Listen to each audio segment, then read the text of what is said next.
छोटा ग्रुप आहे त्याच्यामुळे बरं आहे की जरा अनऑफिशियली छान संवाद साधता येईल.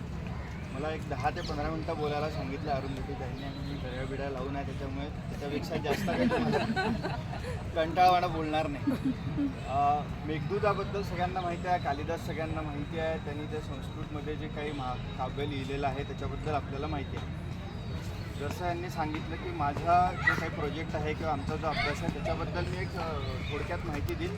त्याचा one of the part is Meghdoot महाकाव्य. मेघदूत हे आमच्या प्रोजेक्टचं नाव आहे आणि हा प्रोजेक्ट आहे की भारतामध्ये पारंपरिक ज्ञान जे आहे पावसाबद्दलचं त्याचं डॉक्युमेंटेशन करणे.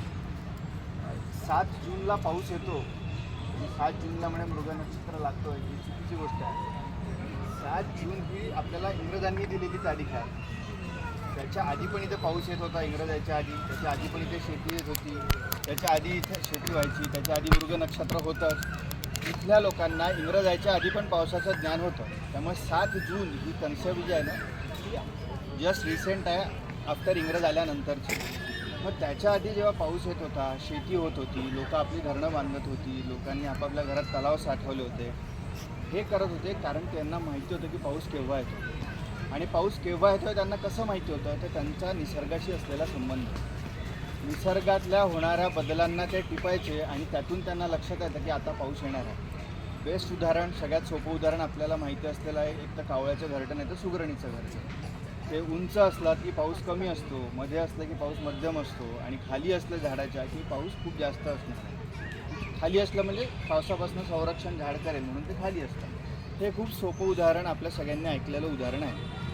पण याच्या व्यतिरिक्त भारतामध्ये सगळीकडे पावसाच्या आगमनाबद्दलचे हजारो असे गोष्टी आहेत की ज्या त्याला म्हणतात निरीक्षण आहे स्थानिक लोकांची, की ते सांगतात की हां इथून आता पाऊस येणार आहे. मेघदूताकडे वळेल त्याच्या आधी मी एक छोटंसं इंटरेस्टिंग उदाहरण सांगतो म्हणजे ते क्लिअर होईल कन्सेप्ट. आम्ही जयपूरला होतो, जयपूरच्या आसपास कुठेतरी. आमची पद्धत अशी आहे की फिरता फिरता आम्हाला जर असा कोणी मेंढपाळ दिसला तर तिथे थांबतो आम्ही, कारण मेंढपाळ सतत भटके असतात, ते फिरत असतात, त्यांच्या निसर्गाशी खूप जास्त चांगला कनेक्ट असतो.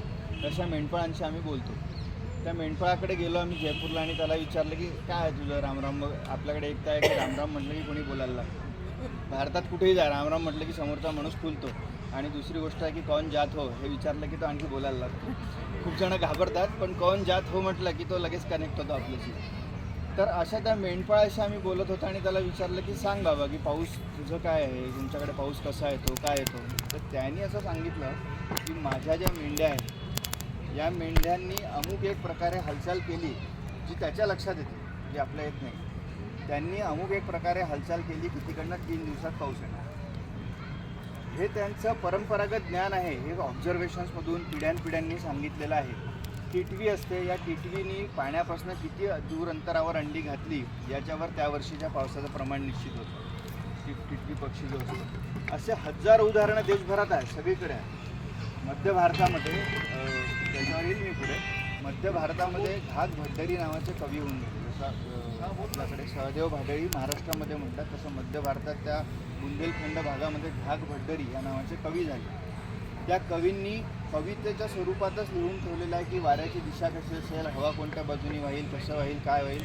आणि ही कविता जसं आपल्याला ज्ञानेश्वर तुकाराम माहीत आहे तशी कविता इथल्या लोकांना माहिती आहे सहदेव भाडळीची घाग भट्टरीची. त्या कवितेमध्ये सगळे जे आहे हे पावसाचे अंदाज आहे की हवा अमुक वाहिली, पूर्वाई ज्याला म्हणतात हिंदीमध्ये, की पूर्वाई चली तो कैसे बारिश आएगी. असे सगळे अंदाज त्या कवींनी डॉक्युमेंटेशन त्याचं करून ठेवलेलं आहे. अशा प्रकारचं डॉक्युमेंटेशन, अशा प्रकारचं नॉलेज भारतात सगळीकडे आहे. मग हे नॉलेज काय आहे हे जाणून घेण्यासाठी म्हणून आम्ही फिरणं सुरू केलं. त्या प्रोजेक्टला नाव दिलं प्रोजेक्ट मेघदूत. माझा मित्र आहे, पत्रकार मित्र मयुरेश प्रभुणे म्हणून पुण्याचा. त्याची ही मूळ कन्सेप्ट आहे, त्याची संस्था आहे आणि मग त्याच्या थ्रू आम्ही फिरत असतो. I am one of the part of the team. आमच्या टीममध्ये जसं पत्रकार आहे, संशोधक आहे, विज्ञान अभ्यासक आहे, कोणी बायोलॉजिस्ट असतो, कोणी लँड कॉन्झर्वेशनिस्ट असतो. अशा वेगवेगळ्या सेक्टरमधले, वेगवेगळ्या सायन्सचे, आर्ट्सचे, कलावंत अशा सगळ्यांचा आमचा ग्रुप आहे. आणि दरवर्षी आम्ही पावसाचं हे जे ज्ञान आहे पारंपरिक ज्ञान याचं डॉक्युमेंटेशन करण्यासाठी फिरतो आणि एक थीम निश्चित करतो. त्यातली पहिल्या वर्षीची theme beginning of the project म्हणजे मग कालिदासाची थीम होती. की कालिदासांनी काय सांगितलं आहे की जो मेघांचा मार्ग कालिदासांनी सांगितला तो रामटेकपासून सुरू होतो आणि कैलास पर्वतापर्यंत जातो. हा जो मार्ग आहे या मार्गावर फिरायचं आम्ही ठरवलं. कैलासपर्यंत जाणं आम्हाला शक्य झालेलं नाही आधी. पण ह्या मार्गावरचा पाऊस, या मार्गावर जे मेघ जातात ही केवळ कविकल्पना नाही आहे कालिदासाची. आपला साऊथ वेस्ट मान्सून, दक्षिण पश्चिम मान्सून ज्या मार्गाने जातो तोच मार्ग कालिदासाने त्या मेघांचा मार्ग सांगितलेला आहे. This is scientifically proven. Alexander फ्रेटर नावाचा एक सायंटिस्ट म्हणा किंवा फिरस्ता होता, त्यांनी चेझिंग द मान्सून नावाचं एक पुस्तक लिहिलेलं आहे. त्या चेझिंग द मान्सूनमध्ये तो खूप जास्त एक्सटेन्सिव्हली भारतभर फिरला. त्यातून त्यांनी हे पुस्तक लिहिलं.